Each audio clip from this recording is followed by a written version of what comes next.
हाय, hello, नमस्कार. तर आज भाऊच्या धक्क्यावर काय झालं, तर आज भाऊच्या धक्क्यावर रितेश यांनी आल्या-आल्याच विशाल आणि राकेशबद्दल सांगितलं, की तुम्ही एवढ्या आता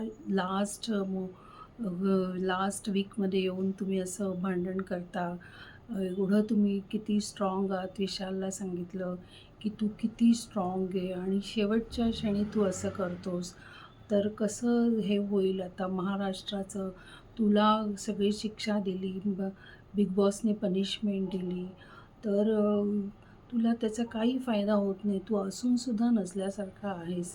तुला खेळायला मिळत नाही, तुला कॅप्टन्सीचं नाही मिळालं, शेवट कॅप्टन व्हायला मिळालं नाही, तुला फिनालेमध्ये जायला मिळालं नाही.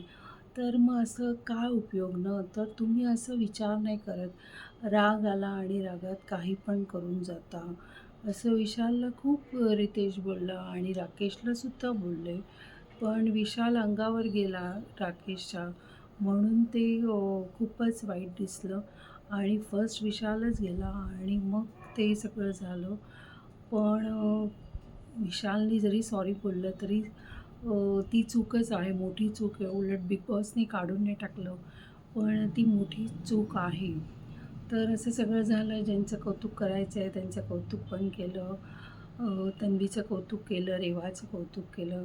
रेवाला मस्तच तिने कॅप्टन्सीमध्ये छान टास्क केलं. तर खूप छान वाटलं आजचं हे आणि राखीला पण बोलले, कारण राखी काय-काय शब्द वापरत असते. तर राखीला पण बोलले. फक्त ते आता म्हणाले, "आता फिनाले जवळ येत आहे, तर तुम्ही असं काही करू नका, की महाराष्ट्राच्या लोकांमधून तुम्ही तुमचं डाऊन करू नका."